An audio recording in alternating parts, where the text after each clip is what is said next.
Tapi di sini kata Syekh, berdasarkan ayat ini, maka boleh bagi kita untuk berbisik-bisik antara dua orang, tapi jika hal itu ada maslahatnya. Jika itu ada maslahatnya, di dalam majelis itu juga banyak orang. Siapa yang diberi hikmah, kebijaksanaan, maka sungguh dia telah diberi kebaikan yang banyak. Dan hal itu hanya bisa diambil pelajarannya oleh orang-orang yang berakal. Dan pemberian hikmah kepada orang-orang tertentu ini menunjukkan kelembutan Allah Subhanahu wa taala kepada hamba-hambanya, di mana Allah hanya memberikan kepada, atau Allah memberikan hikmah itu kepada siapa yang Dia kehendaki. Allah Subhanahu wa taala menjadikan surah Yusuf agar kita mengambil pelajaran yang begitu banyak di dalamnya. Allah menyebutkan kisah Yusuf itu adalah ahsanul qasasi, kisah yang paling indah. Membahas tentang tadabbur surat Yusuf alaihi salatu wassalam.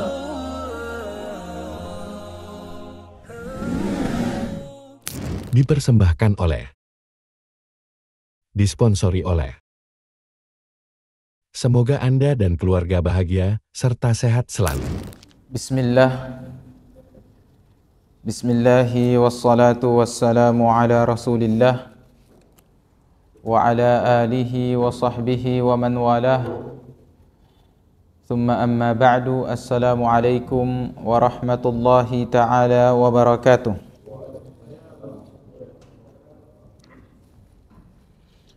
As'alullah tabaraka wa ta'ala bimannihi wa bikaramihi wa bijudihi kama jama'ana fi hadzal makan wa fi hadhihi al-lailah an yajma'ana kadzalika fi daris salam wa an yubayyida wujuhana wa wujuhakum yawma tabyaddu al-wujuhu wa taswaddu al-wujuh wa an yufaqihana fid din wa yu'allimana ilman nafi' wal 'amala salih innahu huwal jawadul karim.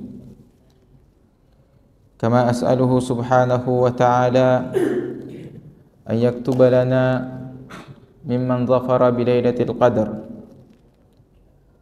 wa an naquma biha imanan wa ihtisaba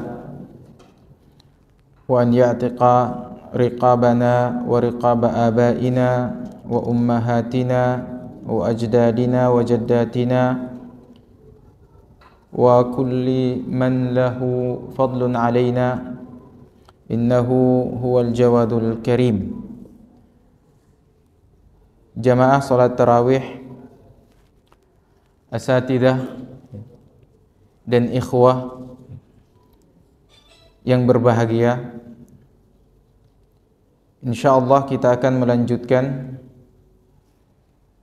tadabbur kita pada malam hari ini, dan masih bersama kitab tadabbur surat Yusuf. Kita sampai pada topik tentang hiyal wa takhtitu wa kaidin islami wa kaidun islamiyun, atau dalam judul dibilang tipu muslihat, tipu muslihat yang islami. Judul ini membahas secara garis besar firman Allah Subhanahu wa taala dalam surat Yusuf, walamma dakhalu ala yusufa awa ilaihi akhah qala inni ana akhuka fala tabtais bima kanu ya'malun, dan dua ayat setelahnya. Kemudian Syekh mengatakan, setelah mengutip firman Allah Subhanahu wa taala yang saya bacakan tadi, di sini Syekh hafizahullah menyebutkan bahwasanya di antara tadabbur yang bisa dipetik adalah kebolehan kita untuk berbisik-bisik di hadapan orang banyak jika hal itu ada maslahatnya. Kata Syekh, fihi dalilun ala jawazit tanaji lil maslahah. Karena kan Nabi sallallahu alaihi wasallam menyebutkan bahwa la yatanajasnani Jadi tidak boleh kita berbisik-bisik 2 orang saja sementara ada bersama kita orang lain. Tapi di sini kata Syekh, berdasarkan ayat ini maka boleh bagi kita untuk berbisik-bisik antara 2 orang, tapi jika hal itu ada maslahatnya. Jika itu ada maslahatnya, di dalam majelis itu juga banyak orang. Namun pada ayat ini Yusuf alaihi salam, kalau kita baca terjemahannya disebutkan, dan tatkala atau ketika saudara-saudara Yusuf itu masuk ke tempat Yusuf, Yusuf kemudian mengambil Binyamin dan mendekatkan dia ke tempatnya Yusuf. Lalu kemudian Yusuf berbisik-bisik kepadanya, "Inni ana akhuk."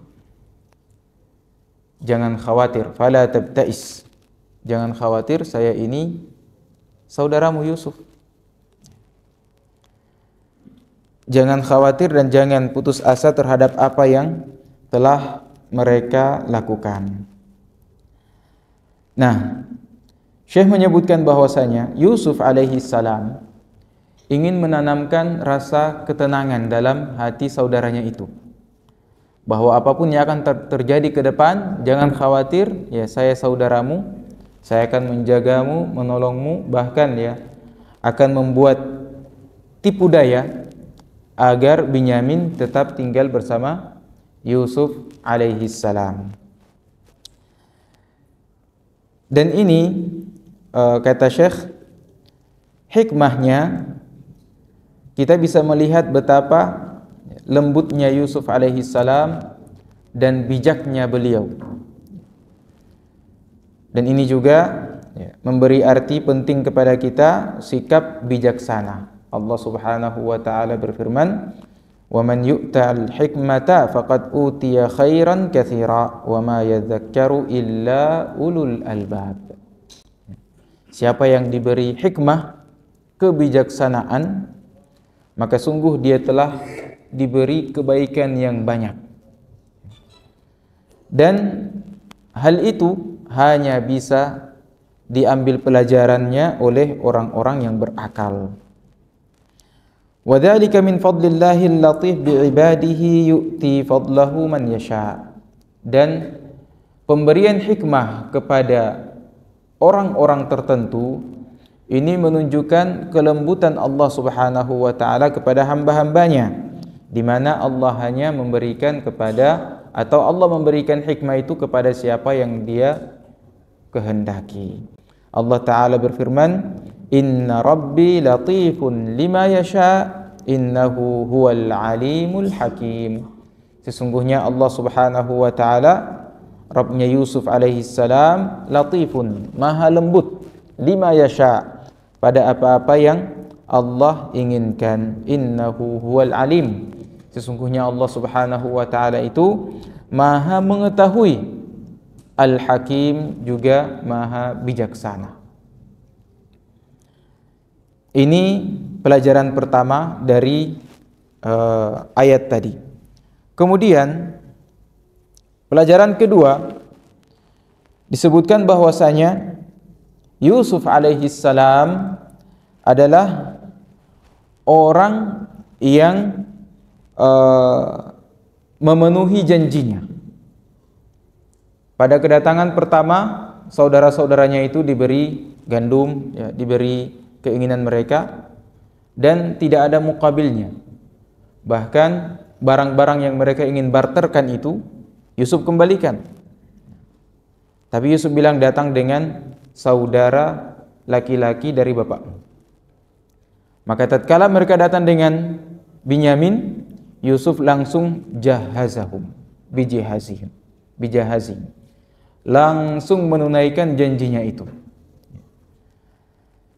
Falamma jahazahum bijahazihim ja'ala siqayata fi rahli akhihi. Tapi Yusuf yang turun langsung. Kalau kedatangan pertama, Yusuf memerintahkan asisten-asistennya, pemuda-pemuda, pelayan-pelayannya. Tapi pada kedatangan kedua ini langsung Yusuf yang turun tangan. Falamma jahazahum, dia yang mengisi karung-karung mereka itu dengan gandum atau entah beras.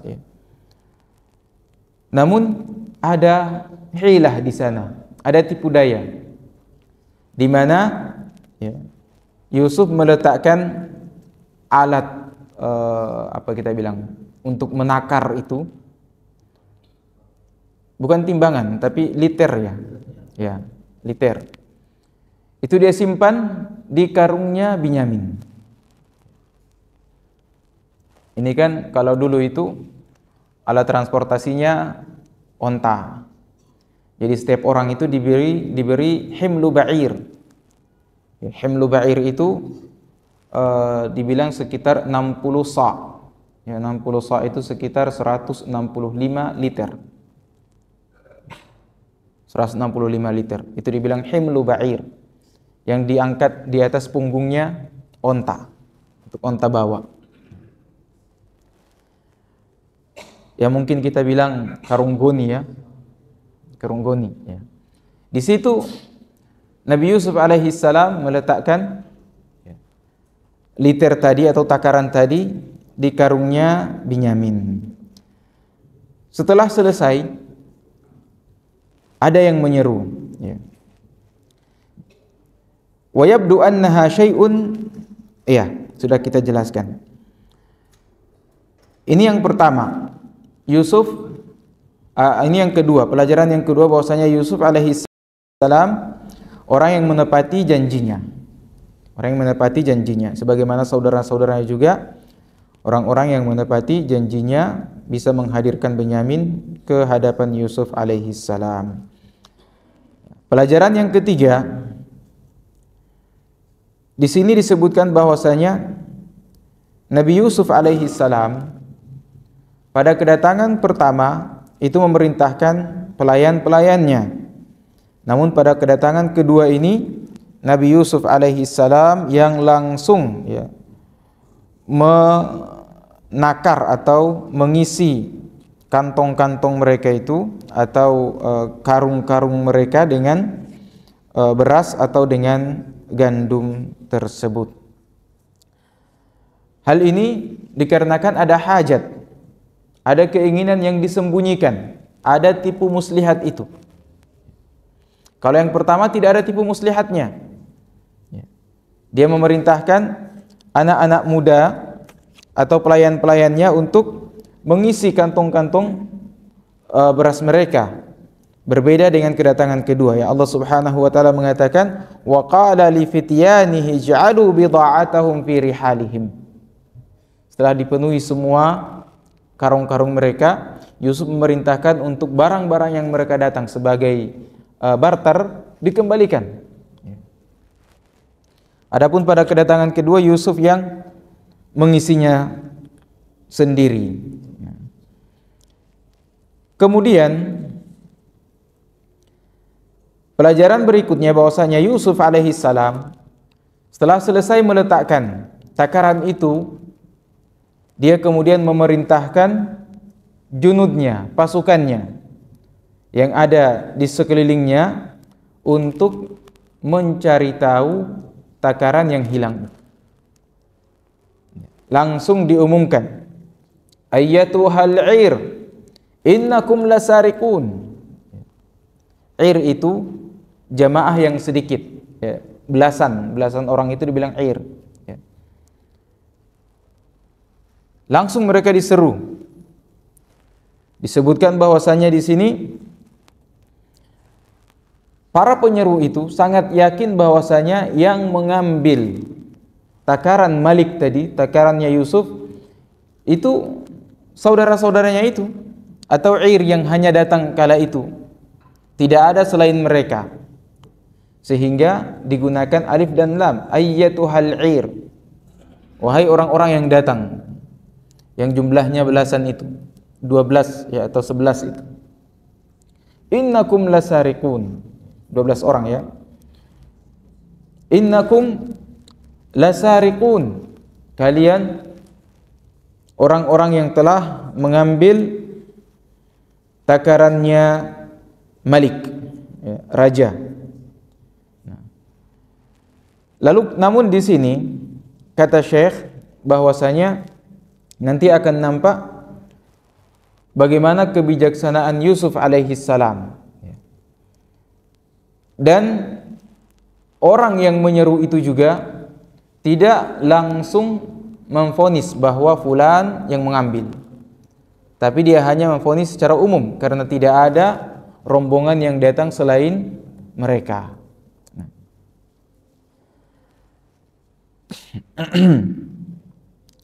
Kemudian pelajaran berikutnya bahwasanya hiwar, dialog itu diantara uslub, metode dalam mendidik.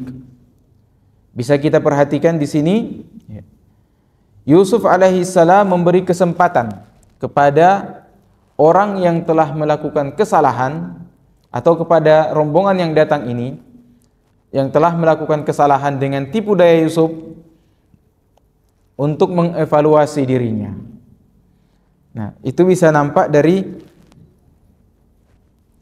kebijakan Yusuf alaihi salam di mana beliau mengatakan di mana disebutkan bahwasanya tatkala penyeru itu mengatakan ayyatuhal 'ir innakum lasariqun qalu wa aqbalu alaihi madza tafqidun.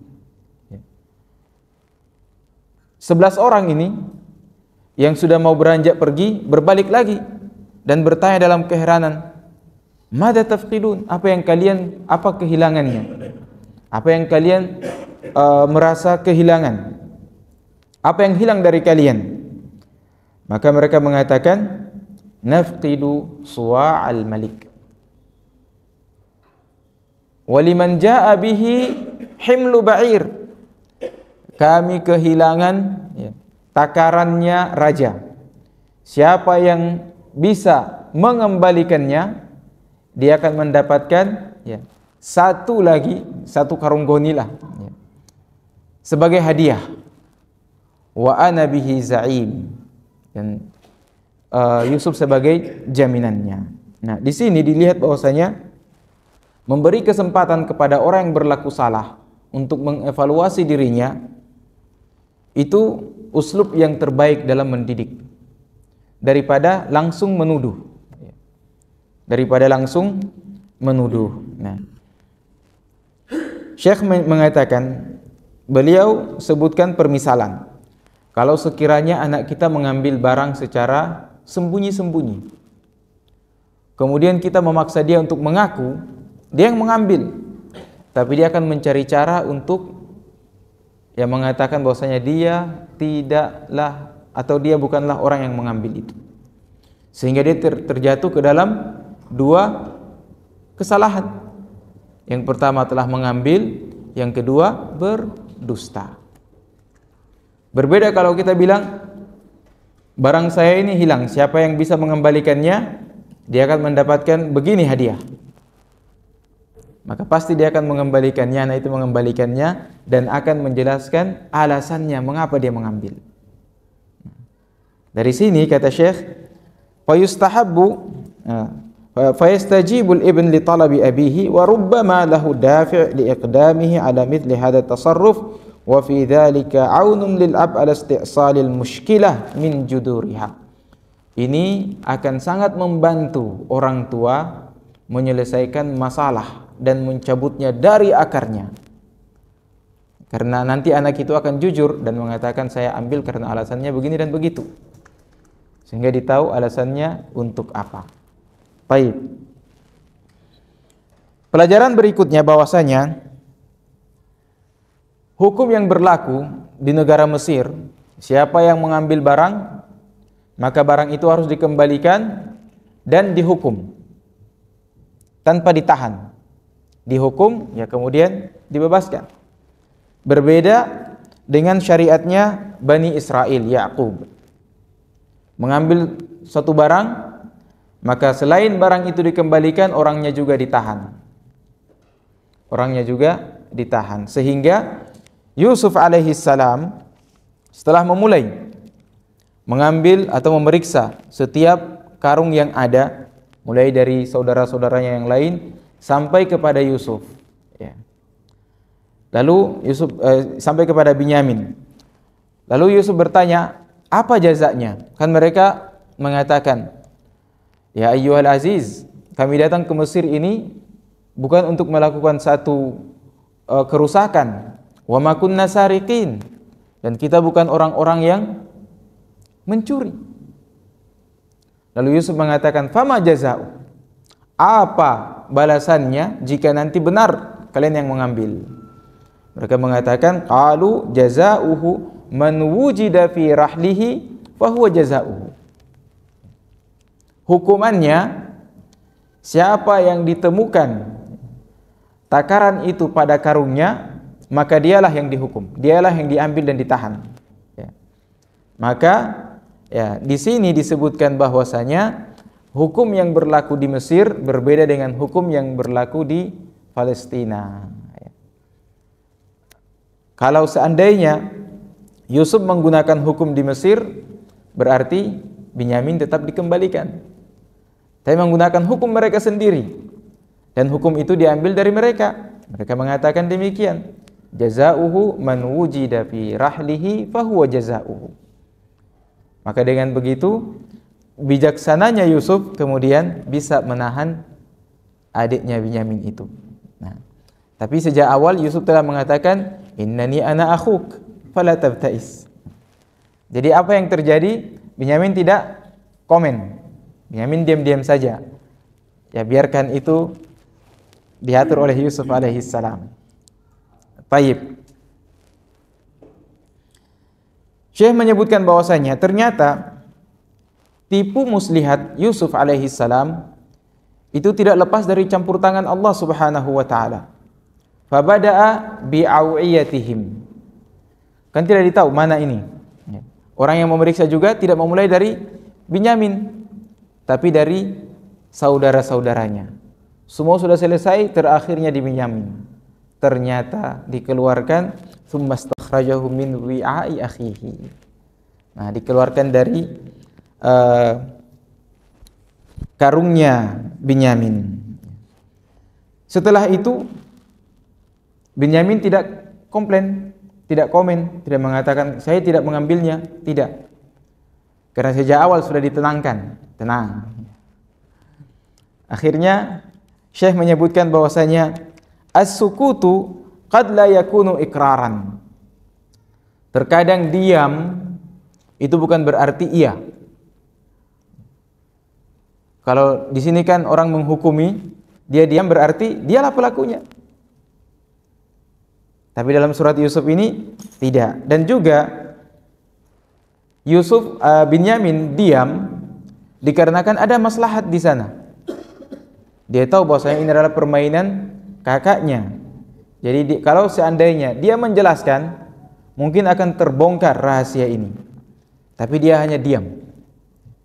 Dia membiarkan hal itu terjadi seperti yang diinginkan oleh saudaranya tersebut. Kemudian dalam dialog dengan saudara-saudaranya itu, ya sehingga ya kata beliau juga bahwasanya kita jangan terlalu terburu-buru dalam menghukumi sesuatu. Jika peristiwa ini terjadi ya, pada diri kita misalkan, dan ternyata orang yang kita tuduhkan itu atau kita tangkap barangnya dari dia dan dia diam, tidak komentar, jangan langsung dituduh bahwa dialah pelakunya. Tapi siapa tahu ada yang memasukkan ke dalam tasnya, kantongnya dan seterusnya.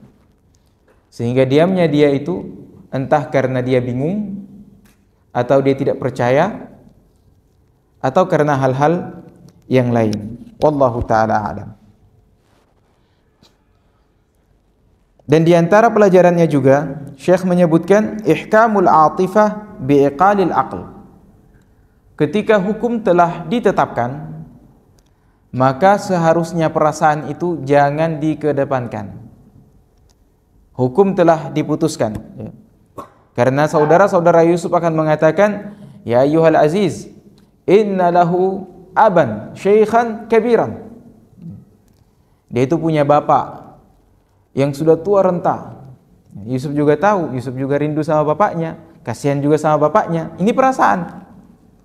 Tapi ketika hukum telah ditetapkan, man wujida fi rahlihi fahuwa jazauhu, maka tidak bisa lagi Yusuf mengelak. Yusuf mengatakan, ma'adzallah.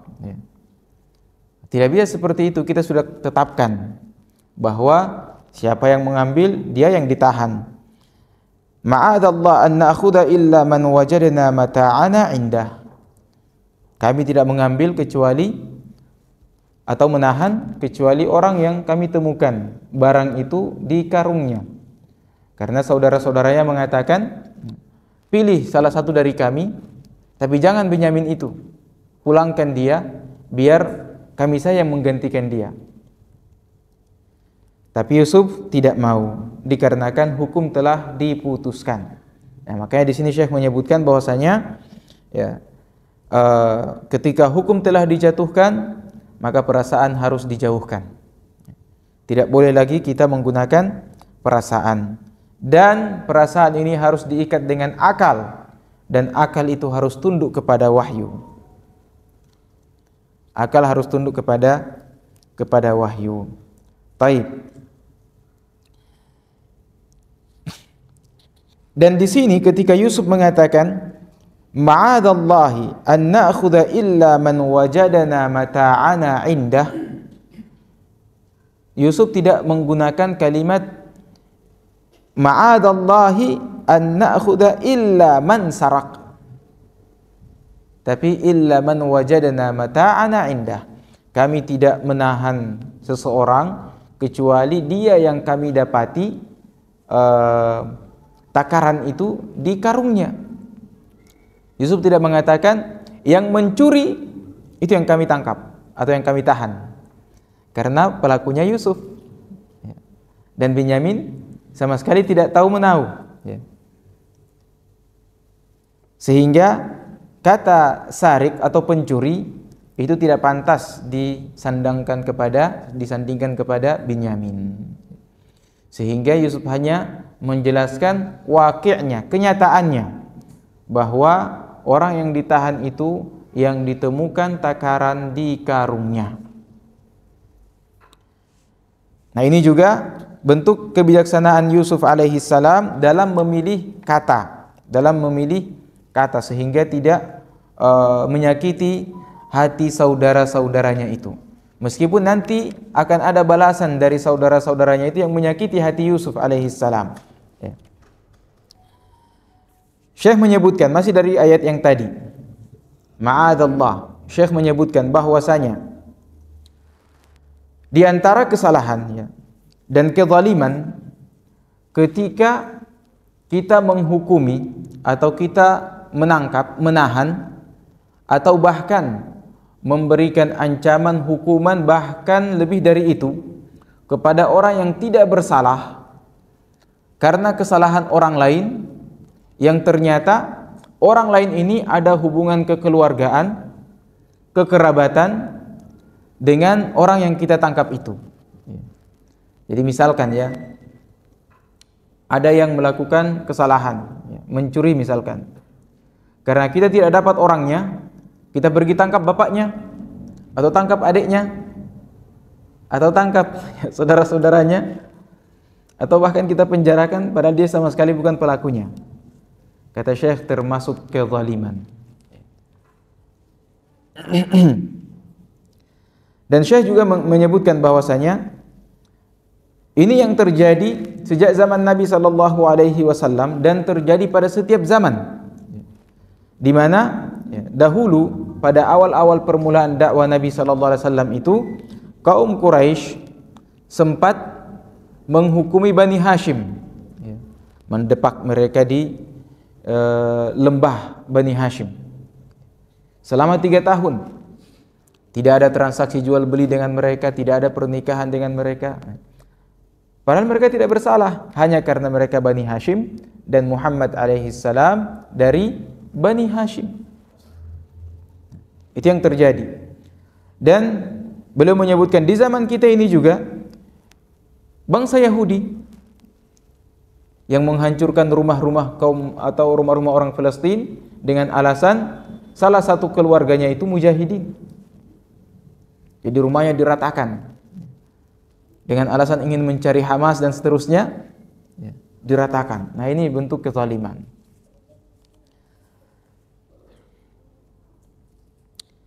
Dan Syekh juga menyebutkan di antara hal yang disesali, ternyata hal ini juga berlaku di negeri-negeri Islam.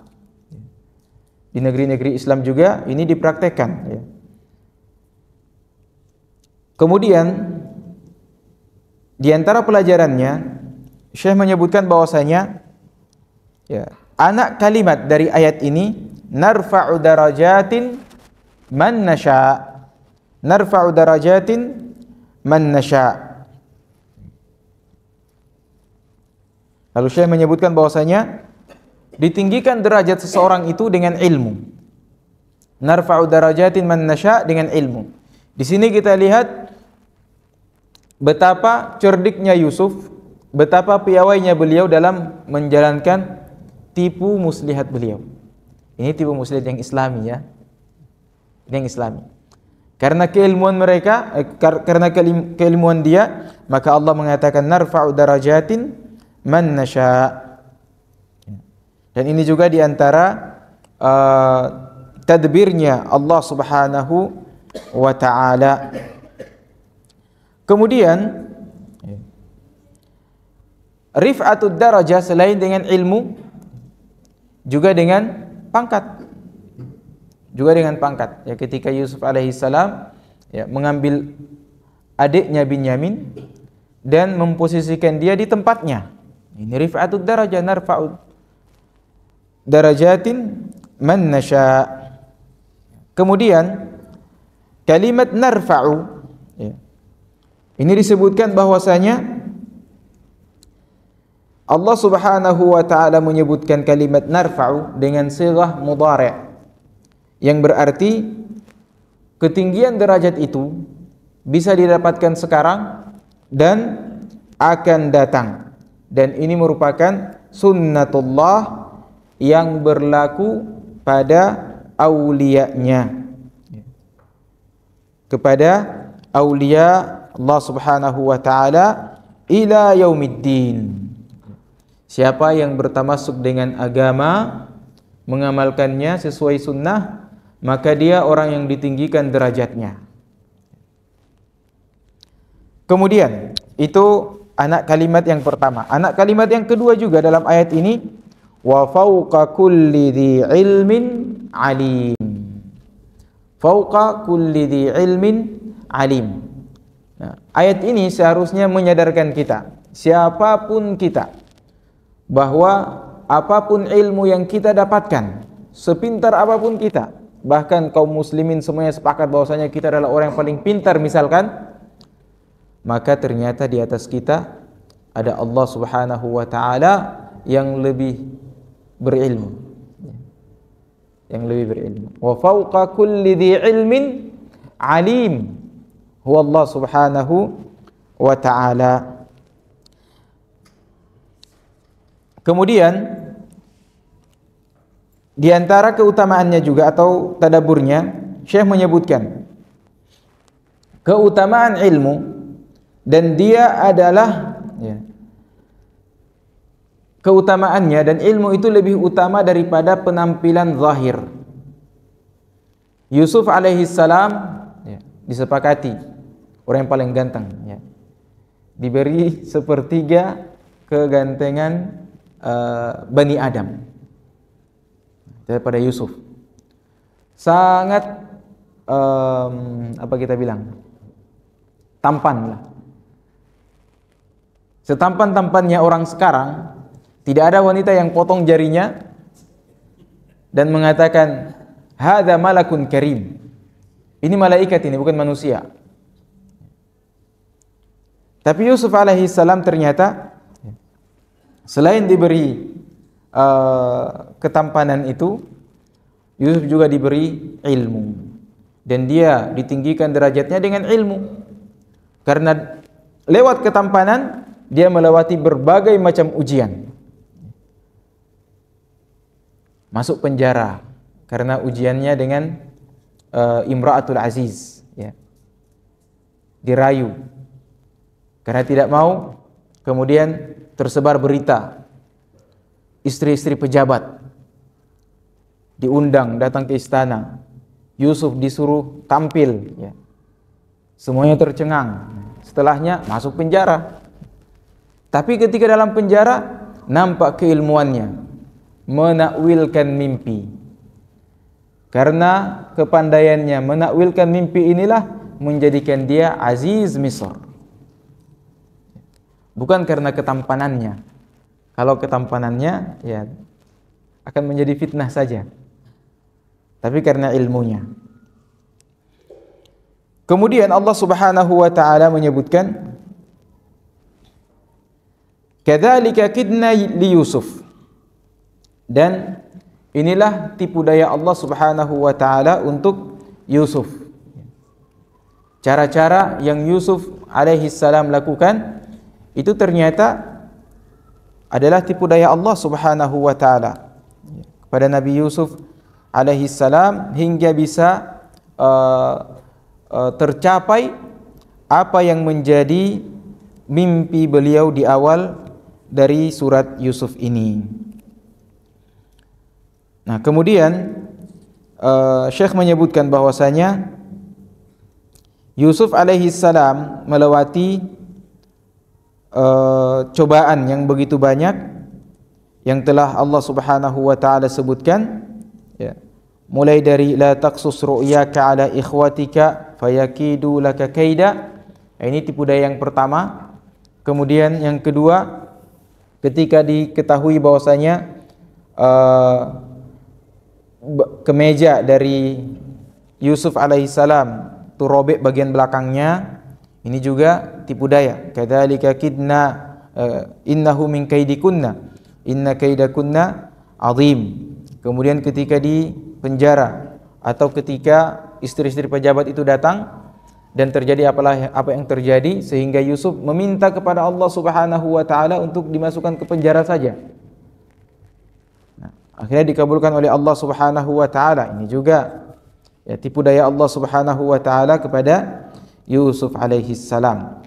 Dan tatkala Malik itu atau raja bermimpi dan ditakwilkan oleh Yusuf alaihi salam, ketika datang utusan untuk mengajak Yusuf ke istana, Yusuf bertanya terlebih dahulu, ma balu an-niswah, bagaimana dengan istri-istri pejabat-pejabat itu, bagaimana fitnah mereka. Nanti setelah dikumpulkan istri-istri pejabat itu, baru Malik bertanya, bagaimana pendapat kalian dengan Yusuf? Barulah di situ tersingkap siapa sebenarnya dalangnya. Ya. Dan ternyata bukan Yusuf alaihi salam. Pelajaran berikutnya bahwasanya seorang mukmin haruslah bertawakal kepada Allah Subhanahu wa taala. Ya. Jika dia terjatuh dalam tipu daya manusia, maka jangan lupa bahwasanya tipu daya Allah melebihi segala tipu daya yang ada. Berikutnya bahwasanya Syekh menyebutkan bahwasanya kesimpulan dari penjelasan ini bahwa tipu daya itu ada juga yang disebut dengan hiyal al-fiqhiyah. Tipu daya yang menjurus kepada pemahaman fikih. Dan ini sangat banyak. Jika dia tidak bertentangan dengan syariat, ini tidak mengapa. Tapi kalau bertentangan dengan syariat, ini hukumnya haram. Seperti apa? Misalkan nikahul muhallil. Nikahul muhallil. Dimengerti nikahul muhallil? Ada yang menceraikan istrinya, kemudian ingin kembali, ya. Sementara ini talak 3 ya, talak 3, bain. tapi ingin kembali menyesal, ingin kembali, tidak ada cara. Syariat menetapkan harus istrinya itu menikah terlebih dahulu. Untuk mempercepat itu, dia pakai menggunakan tipu daya. Dia membayar orang untuk menikahi istrinya. Setelah itu diceraikan. Setelah diceraikan barulah dia balik kepada istrinya. Ini tak boleh. Dalam Islam ini tidak boleh. Ya. Disebutkan dalam Al-Quran, ya, seperti kebiasaan orang-orang Bani Israel. Orang Bani Israel itu Allah Subhanahu wa taala coba mereka. Ada satu kota di sana di mana ikan-ikan yang menjadi mata pencaharian mereka itu tidak akan muncul kecuali pada hari Sabtu saja. Padahal hari Sabtu itu seperti hari Jumat untuk kita. Hari untuk mereka berehat, tidak boleh ada aktivitas. Ternyata pada hari itu ikan semuanya keluar. Bahkan ya seperti apa ya? Seperti mengejek mereka lah gitu. Akhirnya mereka pakai hilah. Apa hilahnya? Apa tipu dayanya? Pukat ditaruh pada hari Jumat. Nanti diangkat pada hari Ahad. Tidak boleh. Tidak boleh seperti ini. Kalau misalkan sekarang ya, kita di zaman atau waktu-waktu kita memberikan zakat ya. Kalau misalkan ada yang punya jumlah kambing 40 ekor, kan harus dikeluarkan zakatnya. Dia menggunakan hilah. Ya. Malam-malam itikaf seperti ini, agar dia tidak membayar zakat, dia usir salah satunya, atau dia pindahkan ke kandang yang lain, atau dia bawa ke sini sembelih, kita makan ya rame-rame, agar supaya dia tidak bayar zakat. Nah ini hilah, tidak boleh. Tidak boleh. Baik. Berikutnya Syekh menyebutkan bahwasanya al-hukmu dinun. Sistem yang kita gunakan atau hukum yang kita jadikan patokan itu sebenarnya agama.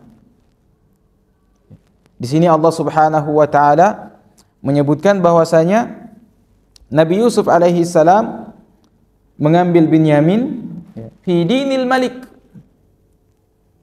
untuk tinggal bersama Nabi Yusuf pada hukumnya Mesir, hukum Malik Mesir kala itu. Nah, Allah sebutkan bukan hukum, tapi sebutkan din, agama. Nah, Syekh menyebutkan seperti sekarang orang yang berkeyakinan hidupnya ateis, ya. Itu sebenarnya agama. Dalam membentuk suatu negara menggunakan sistem-sistem yang lain, sekuler, yang ingin memisahkan agama dari pemerintahan. Ini sebenarnya agama juga. Sekuler itu agama, karena mereka akan menghalalkan apa-apa yang menjadi doktrin-doktrin sekuler itu, meskipun bertabrakan dengan agama, karena harus dipisahkan. Agama tempatnya di masjid saja, tidak boleh ke parlemen. Itu agama sebenarnya. Jadi hukum itu juga adalah agama. Dan sebelum terakhir ya, disebutkan bahwasanya perlu kita perhatikan dari penggalan-penggalan ayat ini, bahwasanya akhlak-akhlak para anbiya itu sangatlah tinggi, terkhusus pada al-hilm. Hilm itu tingkatan di atas sabar ya. Ketika seorang mencela kita, ya, mencibir kita, atau menyebutkan segala hal-hal yang tidak pernah kita lakukan, tapi ditempelkan kepada kita, dan kita sama sekali tidak marah, ini dibilang hilmun.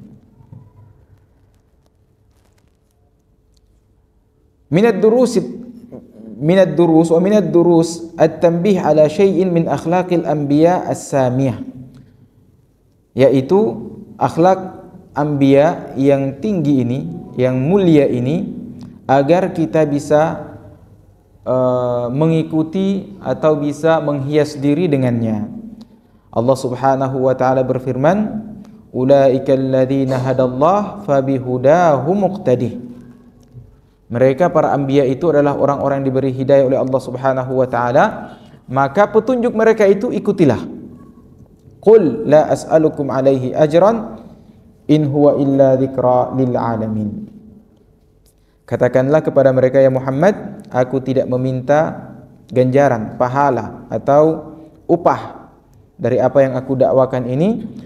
Sungguhnya ini hanyalah peringatan untuk semesta alam.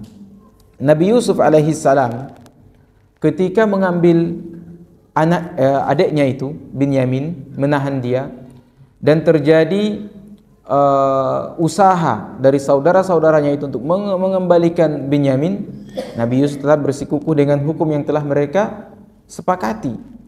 Akhirnya mereka mengatakan kepada Nabi Yusuf, in sarak, jika in yasriq, jika Binyamin telah mencuri, faqad saraka akhun lahu min qabl, maka saudaranya itu yang lain, Yusuf dimaksudkan, juga pernah telah mencuri. Nabi Yusuf dituduh.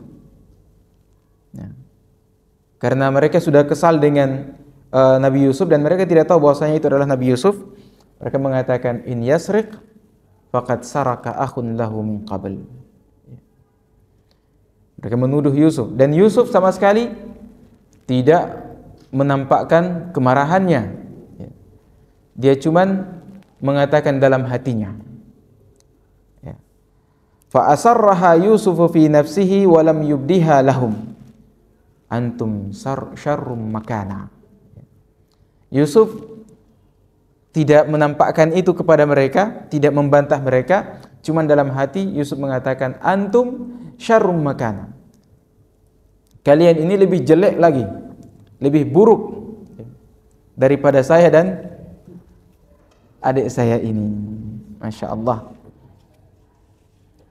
Wa hadha sumuwun fil akhlaq, ini ketinggian akhlak. Wa darbun minal ihsan, juga salah satu bentuk ihsan. Wa martabatun min maratibis sabr was safh, dan diantara derajat-derajat kesabaran dan as-safhu. Safhu itu artinya kita memberi maaf tanpa ada sedikit kedongkolan dalam hati. Terkadang kan orang memberi maaf, dibilang al-afu, memberi maaf saja, tapi masih tersisa sesuatu dalam hatinya. Itu bunyi apa itu? Selesai waktu ya? Sudah hampir yang selesai, tinggal satu. Iya, dalam Islam itu kan ada dibilang maghfirah, ada al-afu, dan ada as-safhu. Kalau maghfirah, pengampunan, itu kita diampuni. Tapi yang tertulis dalam catatan kita masih ada, tidak dihapus. Al-afu, dan juga masih ada sesuatu dalam hati orang yang memaafkan kita. Al-afu itu kita memaafkan, mengampuni dia, tidak menghukumi dia. Dan kita berusaha mengatakan, ya saya maafkan kamu dengan segala kekurangan kamu, tapi masih ada sedikit kedongkolan dalam hati. Adapun as-safhu, khalas, suci, bersih, murni, memaafkan dan tidak ada sedikit pun kedongkolan dalam hatinya. Dan itulah yang dilakukan oleh Yusuf alaihissalam kepada saudara-saudaranya. Ya, ini dilihat juga bahwasanya saudara itu memiliki kedudukan yang sangat urgen dalam Islam, ya, karena mereka punya hak syariat. Kesalahan apapun yang dilakukan oleh saudara-saudara kita, mereka tetap saudara. Kapan kita memutus silaturahim, kita terjatuh dalam dosa besar. Sehingga kita dituntut untuk memilih ketinggian akhlak ini. Imma kita memilih untuk memaafkan mereka saja, atau memaafkan tanpa ada kedongkolan dalam hati, kita memilih. Tapi mereka tetap punya hak bahwasanya mereka saudara-saudara kita. Dan itu kepada saudara senasab, seibu dan sebapak. Adapun kepada saudara kaum muslimin dan ukhuwah Islamiyah di atas segala ukhuwah yang ada, itu harus lebih didahulukan daripada segala ukhuwah yang ada. Dan yang terakhir, di antara pelajaran bahwasanya ya, isyarat ila anna lisan ma lam yahfadhuhu sahibuhu faqad yuriduhu mawaridal halakah fid dunya. Bahwasanya lisan kita ini, lisan ini anggota dalam tubuh yang tidak pernah capek, yang tidak pernah lelah. Dari tadi saya bicara, masya Allah, tidak lelah juga. Coba kalau saya bekerja, badan, tangan, kaki bisa capek. Tapi lisan, masya Allah, ketika pemiliknya tidak menjaganya dengan baik, maka lisan ini akan menggiring pemiliknya itu kepada kebinasaan, ya, kepada kehancuran di dunia. Wa qad yakubbuhu finnar ala wajhi yaumal qiyamah. Dan di akhirat lisan juga menjadi penyebab pemiliknya itu ditelungkupkan wajahnya ke tanah dan diseret kemudian dilempar ke neraka. Seperti disebutkan dalam hadis Mu'ad, ya. Fa ikhwatu Yusuf, saudara-saudaranya Yusuf itu, nalu minhu fi hadzal maqam wa hum la yash'urun. Ikhwah-ikhwah Yusuf telah berdusta, ya, dan mengatakan faqad saraka akhun lahu min qabl. Saudaranya itu yang Yusuf, ya, juga pernah mencuri sebelumnya. Padahal tidak pernah itu dilakukan oleh Yusuf alaihi salam. Wa hadithuhum adha wa isaa'ah. Fala yaq'an umru'un fi 'irdi ahad minan nas an dhannin wa tuhmatin fatalhaquhu al-adhiyatu fid dunya. Ya. Disebutkan bahwasanya apa yang disebutkan oleh saudara-saudara Yusuf itu sangat menyakitkan hati Yusuf, sehingga tidak boleh bagi seorang pun dari kita untuk terjatuh ke dalam harga diri atau ke dalam kehormatan saudaranya yang lain di dunia ini. Di dunia ini, dikarenakan jika dia melakukan hal itu, maka akan ada tuntutan-tuntutan yang bersifat keduniaan. Fa in salima ta'arrada lil wa'id, jika di dunia dia selamat, dia menuduh dusta seorang muslim padahal itu tidak pernah terjadi, tapi dia selamat di dunia, maka ternyata di akhirat dia akan ditanya bi an yamassahul adzabu yauma yaqumul hisab. Dia pasti akan diadab di hari penghisaban. Wallahu ta'ala a'lam. Intahaina. Demikian yang bisa saya bawakan dari majelis tadabbur surat Yusuf ini. Ya, kita tutup. Subhanakallahumma rabbana wa bihamdik nasyhadu an la ilaha illa anta nastaghfiruka wa natubu ilaik. Wassalamualaikum warahmatullahi taala wabarakatuh.